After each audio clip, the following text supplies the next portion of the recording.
देखो इधर,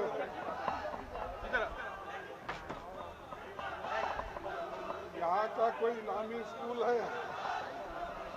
हाँ, स्कूल है यहाँ पर अच्छा गवर्नमेंट का, वहाँ पर दे दो मेरे नाम से, गवर्नमेंट स्कूल में। और वो फोटो निकाल के मुझे भेजना कि ये स्कूल को हम डोनेट किए।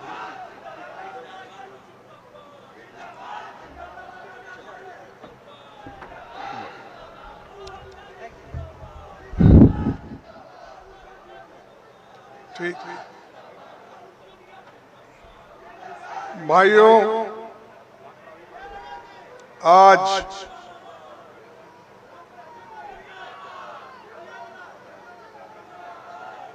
एक मिनट बस, आज हम बाबा साहब अंबेडकर, बापू, पंडित जवाहरलाल नेहरू जी, महात्मा गांधी जी और देश के संविधान के बारे में ये विचार करने और जय बापू, जय भीम, जय संविधान रैली के बारे में हम जनता को कुछ बताना चाहते हैं। इस मंच पे बैठे हुए कृष्णा अलवरू जी, राजेश कुमार जी जो हमारे पीसीसी के अध्यक्ष हैं, Madan Mohan Jha ji, Manoj Pandey ji, Manoj Kumar member of parliament Aurangabad, Sudhakar Singh MP Buxar, Munna Tiwari ji, Vishwanath Ram ji MLA और Chhatrapati Yadav MLA, Pratima Das MLA, Santosh Mishra MLA, Ajay Singh MLA, Devendra Yadav हमारे एआईसीसी के सेक्रेटरी और हमारे जो और मेरे दूसरे मीडिया के भाइयों, यहाँ पर जमा हुए किसान भाइयों, महिलाओं और नौजवान साथियों, आप सबको मेरा नमस्कार। मैं कर्नाटक से आता हूँ, जहाँ पर मेरी बोली कन्नड़ में होती है और मैं ये अपने आप को समझता हूँ मैं बड़ा भाग्यशाली हूँ कि इस गंगा जी के तट पर बसा ये क्षेत्र संविधान सभा के प्रोटम अध्यक्ष डॉक्टर सच्चिदानंद सिन्हा की ये भूमि है। कॉन्स्टिट्यूंट असेंबली के जो पहली बैठक हुई उसमें उन्होंने अध्यक्ष पद स्वीकारा था। उसके बाद डॉक्टर राजेंद्र प्रसाद जी वो बाद में अध्यक्ष बने। बिहार की धरती पर महात्मा बुद्ध ने तपस्या करके ज्ञान पाया। इसी ज्ञान की रोशनी सारी दुनिया में पहुंची है। आज सारी दुनिया ये चाहती है कि बुद्ध ने जो संदेश दिया है शांति का, तो हमें क्या बुद्ध चाहिए, क्या युद्ध चाहिए? तो लोगों ने ये कहा हमें बुद्ध चाहिए। इसीलिए सभी लोग शांति का मार्ग ढूंढ रहे हैं। लोग लड़ लड़ के थक गए हैं। आखिरी में क्या चाहते हैं? समझौता। आखिरी में क्या चाहते हैं? शांति। आखिरी में के बुद्ध के मार्ग को आते हैं, और वो बुद्ध, वो महावीर इसी धरती में पैदा हो गए, बिहार के धरती। भाइयों, गुरु गोविंद सिंह वो भी बिहार के पटना में ही। सारे महापुरुष, समाज सुधारक इसी धरती पे पैदा हो गए। ये याद रखो आप, जो पुरानी बातें हैं, जो अंधश्रद्धा की बातें हैं, जो धोखाधड़ी की बातें हैं, जो एक दूसरे को झूठ बोलना सिखाते हैं, तो उसको तोड़ने वाले अरे बैठो भाई चुप,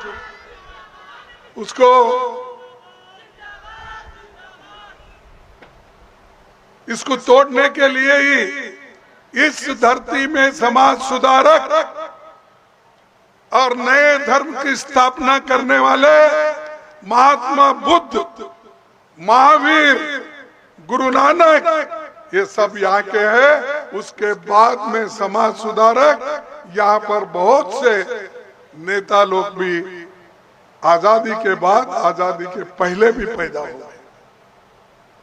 यह ऐसी भूमि है, इनको सिखाने की कोई जरूरत नहीं है। लेकिन मोदी जी भी आके यहाँ अपना भाषण देते हैं। वो समझते हैं कि बिहार वालों को ज्ञान की कमी है। अरे भाई, अपना ज्ञान जाकर तुम गुजरात में सिखाओ, बिहार में मत सिखाओ। बिहार के लोग समझे हुए हैं, अच्छी बात को समझते हैं, उसूलों को समझते हैं, और उन उसूलों पे चलने के लिए यहाँ के लिए लोग तैयार है। और दुनिया के लोग बिहार आते हैं, जापान से आते, थाईलैंड से आते, और कहीं कहीं से आते। गुरु नानक की जगह बाहर से लोग यहाँ देखने के लिए आते हैं। तो गुरु गोविंद सिंह, तो सभी लोग यहाँ आते हैं। तो ऐसी गुरुओं की धरती है। तो इसमें बीजेपी के लोग आकर हमको पाठ पढ़ाने के लिए आते हैं। महात्मा गांधी जी अपना जो चंपारण, जो उनका यात्रा था, वो देश को आजादी दिलाने के लिए वो यात्रा था, वो भी यहीं से निकला। यानी हर चीज जो देश के भलाई के लिए होती है या हो रही है, वो बिहार से शुरू होता है। तो इसको हम बचा के रखना चाहिए। और हम जो कह रहे हैं, जय बापू, जय भीम, जय संविधान, ये जो महान धरती पर आना मेरे लिए तो सौभाग्य की बात है। लेकिन मैं ये समझूंगा कि मैं यहाँ आकर जो लोग बिहार में पैदा हुए और देश विदेश में उनके तत्वों का, विचारों का फैलाव हुआ, उन लोगों को मैं नमन करता हूँ। राजपुर की जनता जिंदाबाद। इन्हें देखकर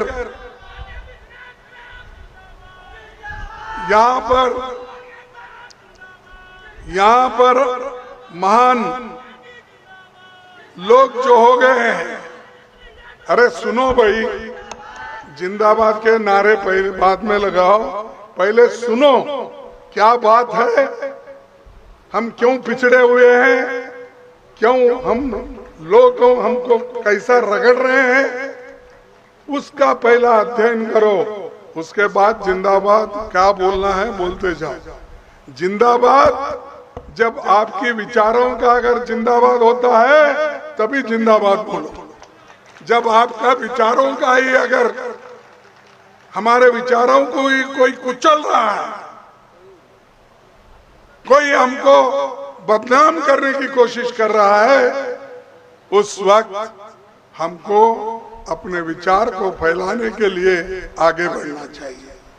भाइयों, प्रधानमंत्री और नीतीश कुमार की जोड़ी सिर्फ कुर्सी के लिए है, ये बिहार के अच्छाई के लिए नहीं किए वो।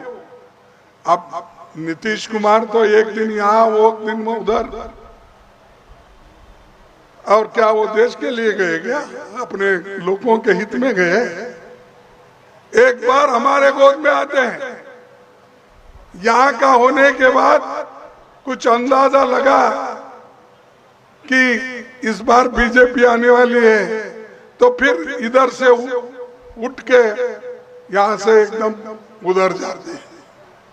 तो ये देश के अच्छाई के लिए एक नहीं होते, देश को बर्बाद करने के लिए, अछूतों को बर्बाद करने के लिए, बैकवर्ड लोगों को बर्बाद करने के लिए और किसानों को बर्बाद करने के लिए बार बार टूटते हैं, फिर जुड़े जाते हैं। यह आप ध्यान में रखो। कोई किसी एक चीफ मिनिस्टर बनने से देश का उद्धार नहीं होता। देश के उद्धार उस वक्त ही होगा हम सब मिलके अगर देश के लिए काम करेंगे, गरीबों के लिए काम करेंगे, तभी हम आगे बढ़ सकते हैं और देश भी आगे बढ़ सकता है। भाइयों, ये बजट सत्र में परसों हुआ, इसमें क्या हुआ?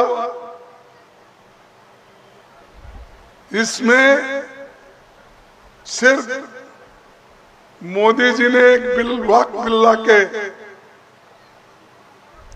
अपने लोगों को कहकर जबरदस्ती से ये वक्फ बिल बना लिया।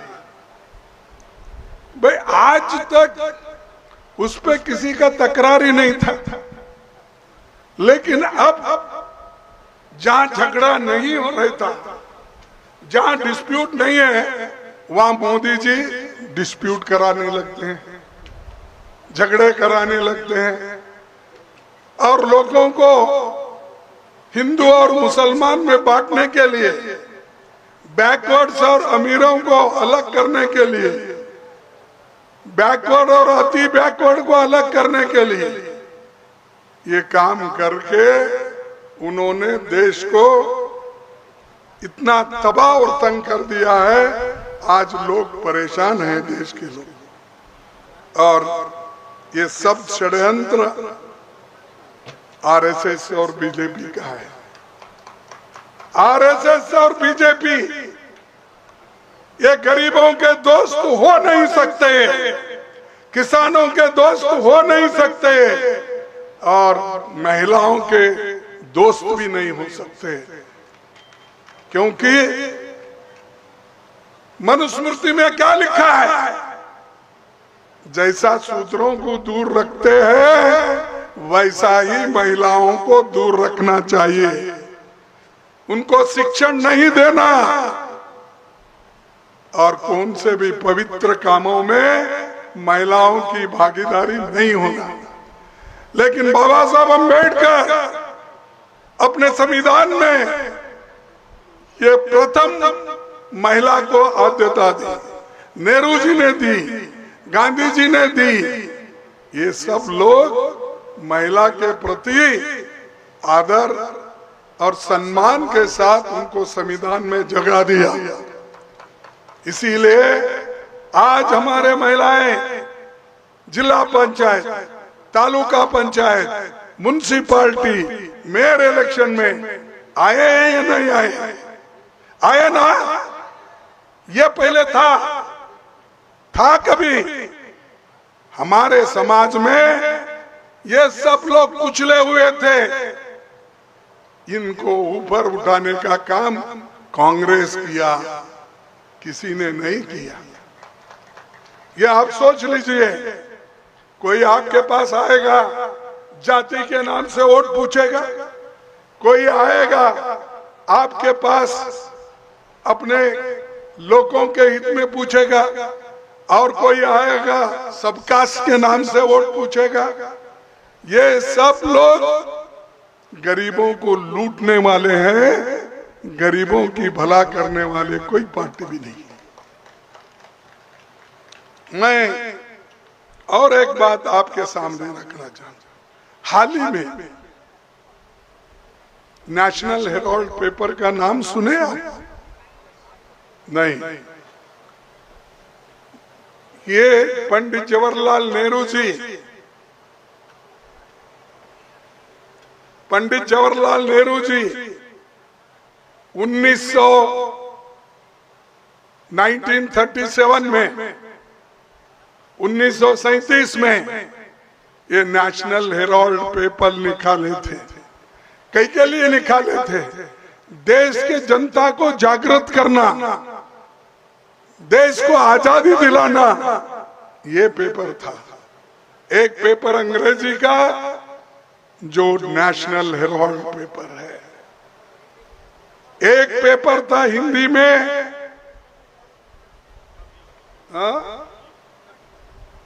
नवयुग नहीं, नवजीवन, और तीसरा था पटना से निकलने वाला कौमी आवाज।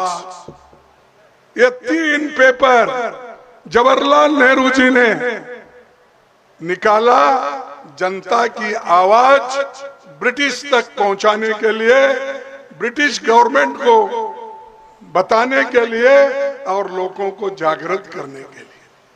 अरे उस पेपर पे, उस पेपर के अब जो चेयरमैन है, डायरेक्टर्स है, सोनिया गांधी जी और राहुल गांधी जी, और मैं भी हूं अब 5 साल से। अरे इनको डराने के लिए आप नेशनल हेराल्ड की प्रॉपर्टी जब्त करते हो। अरे वो कंपनी ऐसी कंपनी है जिसका कोई फायदा ले नहीं सकता, कोई प्रॉपर्टी ट्रांसफर नहीं कर सकता, कोई बेच नहीं सकता। ये है कंपनी। क्या उनका सोनिया गांधी को आने वाला है प्रॉपर्टी? क्या प्रियंका गांधी जी को आएगा वो प्रॉपर्टी? क्या राहुल गांधी जी को वो प्रॉपर्टी आएगा? नहीं। वो प्रॉपर्टी, वो कंपनी कभी बेच नहीं सकती। वो नेशनल हेराल्ड और कौमी आवाज और हिंदी का जो अपना नवजीवन, इसका ही रहेगा। लेकिन आप क्यों कर रहे भैया काम? कानून आपको मालूम है, इसका पैसा कोई हड़प नहीं सकता, इसका पैसा कोई लेकर नहीं जा सकता। ये तो उस एक्ट में है और उस कानून में है, ऐसी कंपनी है। लेकिन मोदी जी और ये शाह, ये आरएसएस के लोग सोनिया गांधी के डराकर राहुल जी को डराने की कोशिश कर रहे हैं, प्रियंका जी को डराने की कोशिश कर रहे हैं। ये लोग कभी डरने वाले नहीं, किसी के सामने झुकने वाले भी नहीं। आप बेदर, अरे जिस घर में इंदिरा गांधी देश के एकता के लिए अपनी जान कुर्बान की या नहीं की? अरे ये भी आवाज नहीं आता, तुम कह गए हो। राजीव गांधी जी के शरीर के टुकड़े टुकड़े हो गए देश के, जब उनके टुकड़ों को, शरीर के टुकड़ों को जमाने में उनको जमा कर दिल्ली लाए, उसको कोई पहचानते नहीं थे। उनकी सूरत कहाँ है, उनके पैर कहाँ है, उनके हाथ कहाँ है, कोई नहीं पहचानता था। ऐसा खानदान है, यह है गांधी फैमिली। और इनको तुम नेशनल हेराल्ड में केस डालकर, चार्जशीट डालकर डराने की कोशिश कर रहे हो। 25 तारीख को फिर उन्होंने बुलाया। मैं आपसे अपील करूंगा, हर लोग उठो, खड़े हो, देश के संविधान को बचाओ। गांधी फैमिली देश के लिए मर मिटी। नेहरू जी खुद 13 साल जेल में थे और इंदिरा गांधी और राजीव गांधी तो जान दिए। कोई है ऐसा जान देने वाला? कोई है बीजेपी में? कोई आए आरएसएस में? अरे तुम्हारे घर में एक कुत्ता भी नहीं मरा और तुम देश के स्वाभिमान की बात करते हो। अरे हमने दिया है, खून बहाया है, लाखों कांग्रेस के लोग जेल में गए हैं और इस देश को आजादी दिलाए हैं। जिस महापुरुष महात्मा गांधी ने इस देश को आजादी दिलाई, उसी को गोडसे ने अपना पिस्तौल चला के उनकी जान ले ली। कौन लिए जान? यही लोग लिए, यही लोग लिए। अगर आजादी मिलती थी आपको, अगर गांधी जी नहीं होते, अगर नेहरू जी नहीं होते, ये लोग अगर कोशिश नहीं करते, अपनी जान नहीं देते, आप कहां? आरएसएस का तो कोई मालूम ही नहीं। ये तो ब्रिटिश के एजेंट थे, उनके पास नौकरी करते थे और माफी चिट्ठी मांग देते थे और उसके लोगों की पूजा करते हो। उनको सोच बीजेपी, अरे उनके साथ ये तुम्हारे को इनो मिल गए, यहाँ के अध्यक्ष, सॉरी यहाँ के मुख्यमंत्री नीतीश कुमार जी, आप किनसे मिले? जो गांधी जी को मारे उन लोगों से मिले। जो नेहरू जी के उसूल को बर्बाद किए, उन लोगों से आप मिल रहे हो। देश के लिए जो इंदिरा गांधी जी ने अपना जान न्यौछावर किया, उन लोगों, वो जो उनके खिलाफ जो लोग मारने, उनके साथ आप गए। गांधी जी, राजीव गांधी जी, जो इस देश में एकता रहने के लिए अपनी पूरी कोशिश की, उनको मार रहे हैं। ऐसे लोगों के साथ तुम हो, तो इनको सबक सिखाना जरूरी है या नहीं? आप इसीलिए जनता को उठाओ, जनता को बोलिए, नौजवान साथियों को बोलिए कि आपके साथ कदम पे कदम मिलके चलकर इस देश में हम फिर से कांग्रेस की सरकार और गठबंधन की सरकार को मजबूत करके फिर एक बार हम सत्ता में आएंगे। हम सत्ता के लालची नहीं हैं। अगर लालची होते तो आज राहुल गांधी कन्याकुमारी से लेकर कश्मीर तक जाते हैं पैदल।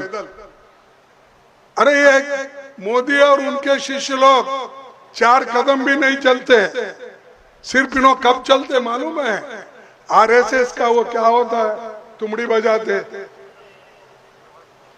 उस वक्त 1-आधा किलोमीटर चलते हैं।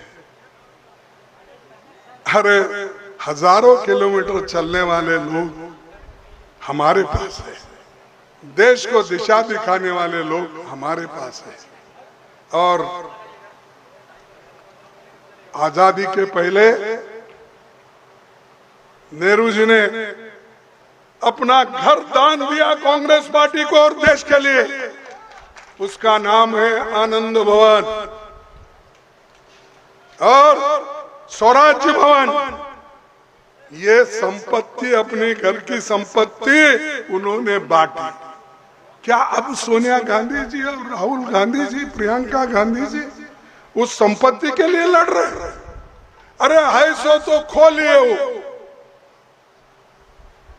कोई बाप को खो लिया, नानी को खो लिया, नाना को, पटनाना को, सब इस देश में लड़ने वाले लोगों को उन्होंने खो लिया। और उनके खिलाफ आज आरएसएस और बीजेपी बहुत बातें करती है। इसीलिए आपको सतर्क रहना होगा, आप मिलके काम करने वाले। इसीलिए भाइयों मैं और ये मोदी जी और बीजेपी दुश्मनों के जैसा हमको देखते हैं। और जो आज उन्होंने हमारे सोनिया गांधी जी, राहुल गांधी जी के ऊपर और वाड्रा के ऊपर जो केस डाले, चार्जशीट डाल रहे हैं, ये सताने के लिए और कांग्रेस को खत्म करने के लिए उनका इरादा है।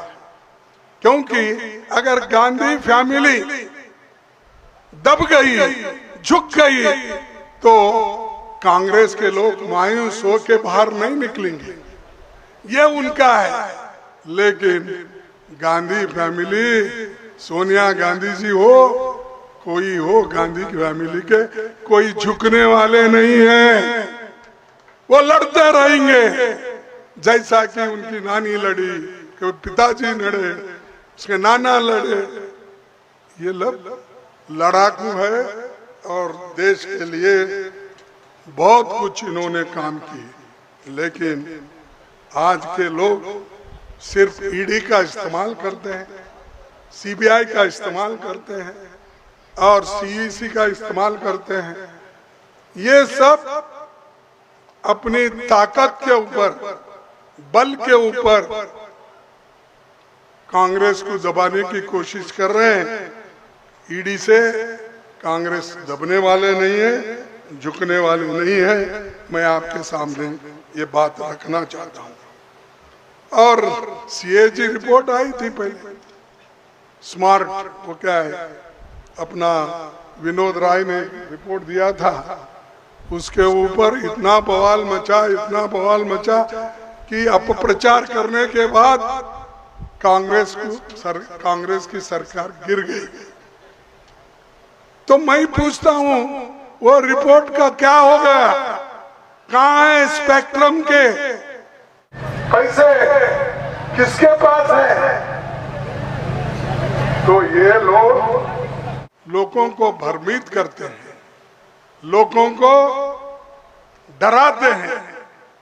लेकिन लोग आज होशियार हो गए, ये डरने वाले नहीं है। और मैं आपको बताना चाहता हूं कि मोदी जी यहाँ आए थे, मैं उनका एक भाषण सुना था 2015 में या 16 में। उन्होंने क्या कहा था कि यहाँ पर स्पेशल स्टेटस देने की बात की थी और बिहार वाले मुझे सहयोग दो, मैं आपको जो मांगे वो पैसे दूंगा। लेकिन मैं इनके 11 झूठ तो पार्लियामेंट में बोला हूं। फिर एक बार मैं आपको बोलता हूं, मोदी के 11 झूठ। 100 दिन में विदेशों में काला धन वापिस लाऊंगा, इन्होंने कहा या नहीं कहा? 15 लाख आपके जेब में डालूंगा, डाल दिए? नहीं डाले? अरे बिहार वालों को तो दिया होगा, क्योंकि नीतीश कुमार इधर से उधर भागता, उधर से इधर आता है, दिए होंगे भाई तुमको, तुम झूठ बोल रहे हो। नहीं? अच्छा, हर एक के खाते में 15 लाख 100 दिन में लाने वाला था, नहीं लाए। 2 करोड़ नौकरियां हर साल। अब कितने साल हो गए? 11 साल। तो 22 करोड़ नौकरियां कहाँ हैं? पूछो ना, नीतीश कुमार को पूछो कि 22 करोड़ नौकरियां तुम और तुम्हारे दोस्त देने वाले थे, वो कहाँ है? हमारे को दे। हमारे बच्चे बाहर जाते हैं। आज 2 करोड़ लोग बिहार से बाहर जाते हैं नौकरी के लिए, काम करने के लिए। मेरे एक ही घर में 4-5 बिहार के बच्चे हैं बेंगलुरु में। तो आप सोचिए कितने लोग यहाँ छोड़ के जा रहे हैं। क्या नीतीश कुमार तुम और तुम्हारे दोस्त मिलकर 22 करोड़ यहाँ देंगे नौकरियां देश में? कम से भाई देश में नहीं मिला, बिहार में तो दो, 1-2 करोड़ नौकरी तो दो। और जो सपोर्ट करने वालों को मैं पूछता हूं कि किस लिए उन्होंने गया, ऐसा धोखा क्यों दिया? और ऐसा धोखा देने वाले लोगों के साथ अगर ये रहेंगे पूरा देश भी बर्बाद कर देंगे। और बोले मैं पेट्रोल डीजल सस्ता करूंगा, एलपीजी सस्ता करूंगा, ये बोले, लेकिन उल्टा दाम बढ़ रहा है। परसों ही बढ़ा, गैस का, पेट्रोल का, सबका दाम बढ़ा। ये मोदी का चौथा झूठ। 2022 तक गंगा साफ करूंगा। अरे गंगा साफ करके क्लीन अच्छा पानी दूंगा बोले, तो इन्होंने गए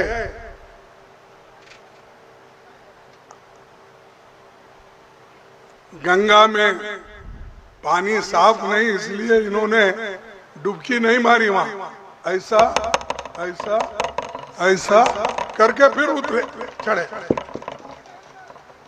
अरे तुम खुद डुबकी नहीं मारते हो उस पानी में, और 2022 में गंगा साफ करूंगा। गंगा माँ मुझे बुलाई है, मैं आया हूं। और कल बोलेगी गंगा माँ तुम जाओ, जाओ फिर जाना गुजरात तरफ जाओ। आप बहुत उनको सर पे बिठाए और वो जितना चाहे उतना आपका खून चूस रहे हैं, बीजेपी और आरएसएस मिलके। भाइयों, छठवां झूठ उनका, किसानों की आमदनी 2 गुनी करूंगा। बोले या नहीं बोले? बोले, ठीक। 222 तक भारत में रहने वाले हर एक को घर दूंगा। दिए आपको? कोई हमारे मित्र यहाँ बोल रहे थे कि पहले इंदिरा आवास में बहुत से लोगों को घर मिले। अब मोदी जी के जमाने में ये 2022 में ही देना था, दिए उनको, दिए लोगों को घर नहीं। और खैर ये तो हमको लागू नहीं होता, बिहार में तो इतने ट्रेन का दिक्कत है, लोग गड़बड़ी से आते हैं, उनको मिलता नहीं। छठ में और दीपावली में और होली में लोग इधर आने के लिए तरसते हैं बाहर से, उनको ट्रेन भी सरकार नहीं छोड़ती और हर चीज महंगी कर दी है। मैं हवाई चप्पल वालों को फ्लाइट में बिठा के भेजूंगा। भाई पहले तो 5,000 का दिया, अब 25,000 रुपए दिए तो भी टिकट नहीं मिलता। कहाँ गरीब हवाई चप्पल वाले का बैठेगा साहब? फिर भी अदानी अंबानी ही बैठेंगे, हमारे लोग कोई बैठेंगे नहीं। और उनका 9वां झूठ एमएसपी गारंटी का, वो भी उसमें कर, महंगाई खत्म कर दूंगा और मेक इन इंडिया मैं कारखाने खोलूंगा। लेकिन यहाँ से जितने कारखाने यहाँ पर है वो कारखाने बंद हो गए। बिहार में 40% शक्कर का उत्पादन पहले यहाँ होता था, अब कितना होता है? 4%। मालूम है आपको? 40% उत्पादन बिहार से होता था, अब यहाँ 4% हो रहा है। ये मोदी इसलिए अच्छे दिन आएंगे, आ गए अच्छे दिन। करो पूजा उसकी, करो उसकी वाह वाह। अरे जो आदमी खुद झूठ बोलता है, लोगों को झूठ का सब्जेक्ट पढ़ाता है, तो इसीलिए इस झूठों के सरदार को आप नजदीक आने मत दो। गठबंधन को वोट देकर मजबूत करो तो तुम्हारे साथ देंगे। और उसका एक 12वां झूठ, ये तो मैं आपको अच्छी तरह से समझाऊंगा। उन्होंने क्या कहा था? ठोक ठोक कर बोला था मैं पैकेज दूंगा 2015 में, पैकेज दूंगा और इसका आपको कोई अब तक नहीं दिया, मैं दूंगा। तो उन्होंने क्या कहा था, मैं आपको कहाँ गए, डालो उसको, मैं आपको वीडियो से दिखाता हूँ, क्योंकि आप बोलेंगे खड़गे साहब कुछ झूठ बोल रहे हैं। मोदी जी खुद बोल रहे हैं। क्या बोल रहे हैं?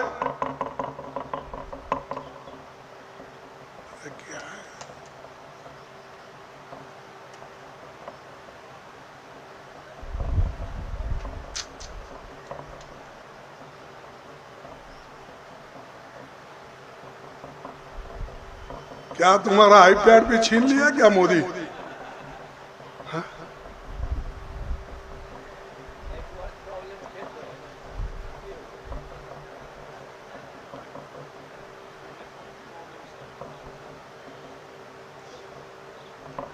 बिहार के पैकेज की घोषणा यहीं से करना चाहता हूं।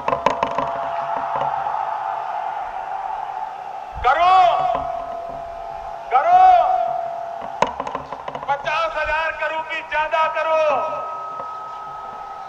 60,000 करोड़ की ज्यादा करो, 70,000 करोड़ की ज्यादा करो, 75,000 करोड़ की ज्यादा करो, 80,000 करोड़ की ज्यादा करो, 90,000 करोड़ की ज्यादा करो। मेरे भाइयों बहनों, मैं आज वादा करता हूं, दिल्ली सरकार कान बराबर ठीक रख के सुन लीजिए, कान खोल के आप भी सुनिए। 1.25 लाख करोड़ रुपए का पैकेज देगी।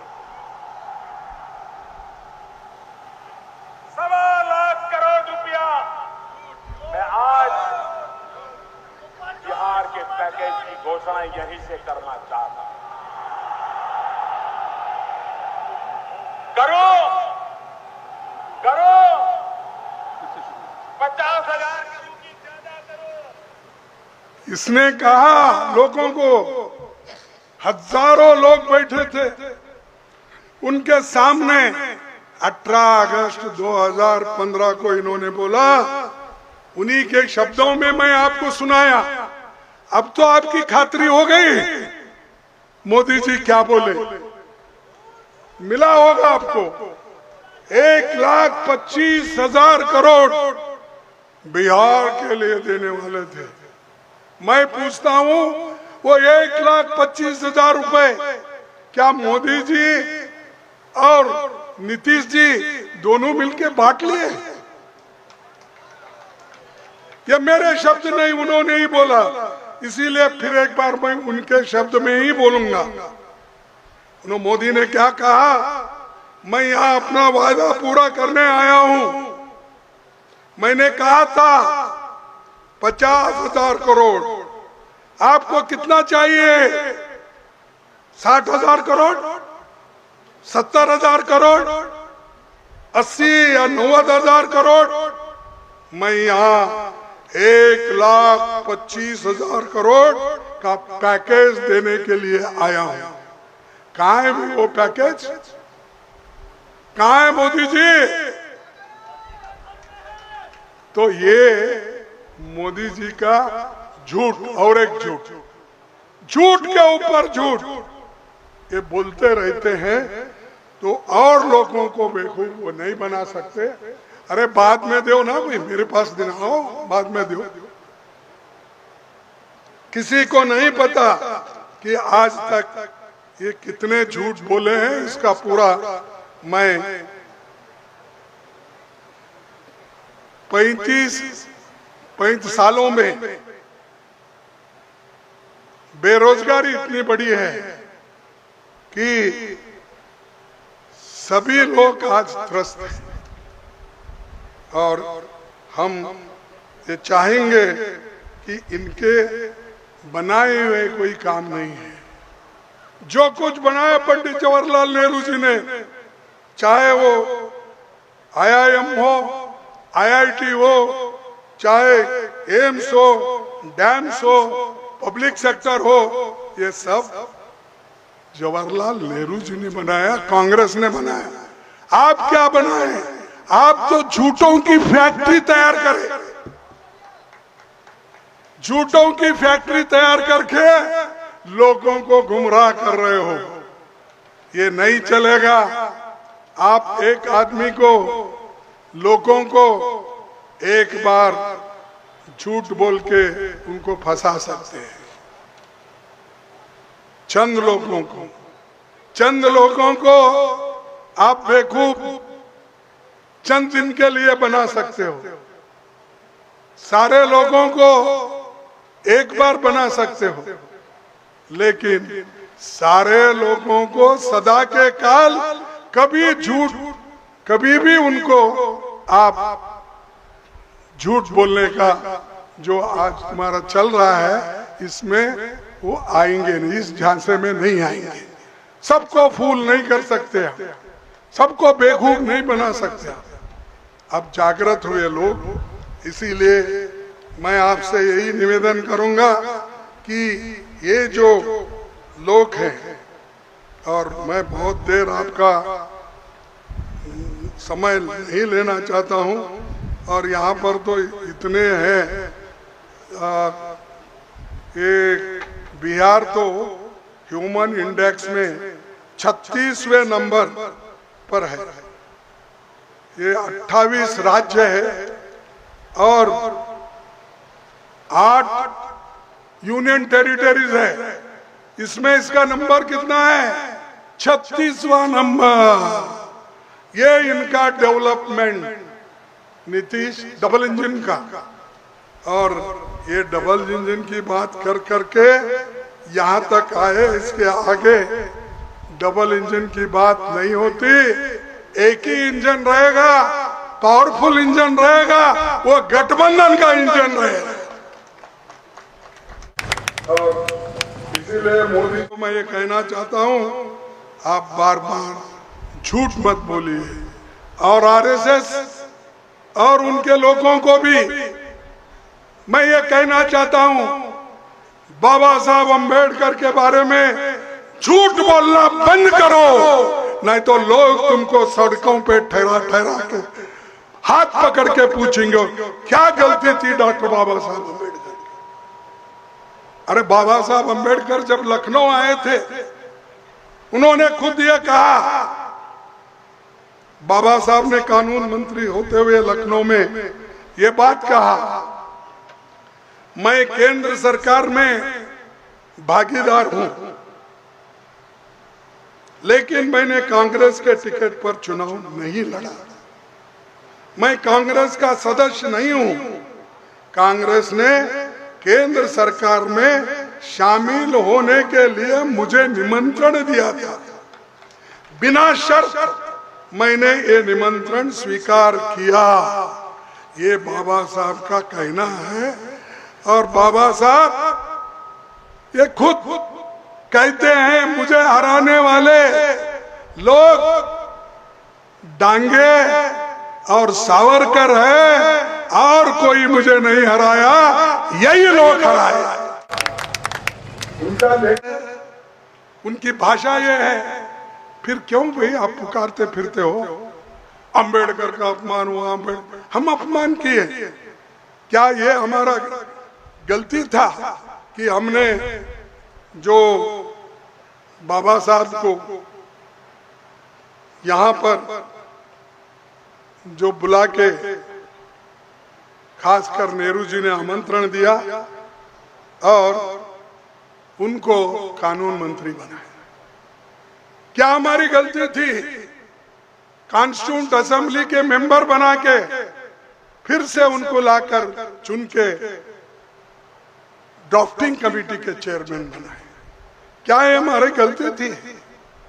क्या हमारी गलती थी? नेहरू जी ने कानून मंत्री बनाकर उनको अपने साथ लिया देश की सेवा करने के लिए। तो दोस्तों, ये झूठे लोगों की बात मत आप सुनो। सही जो रहता है वो बहुत दिन चलता है और झूठ ये बहुत दिन चलने वाला नहीं है। और ये झूठ बोलते बोलते यहाँ तक आए, ये आगे चलने वाला नहीं है।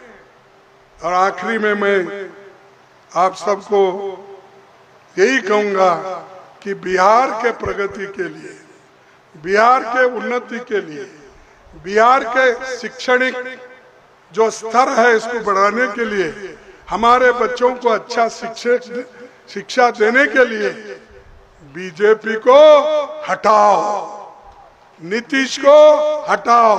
क्योंकि ये नीतीश ही उधर से इधर खेल खेलता है। अरे खेल खेलने वाले को अगर हटा दिए तो बीजेपी ऑटोमेटिकली गिरती है।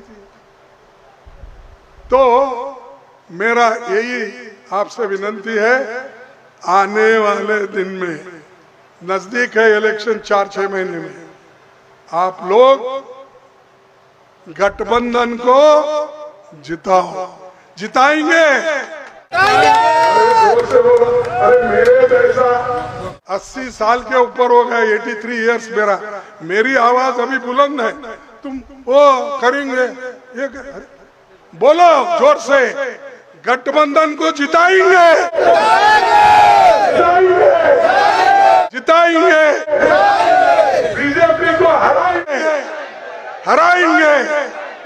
इसीलिए जय बापू, जय भीम, जय संविधान, जय हिंद, जय कांग्रेस, जय गठबंधन।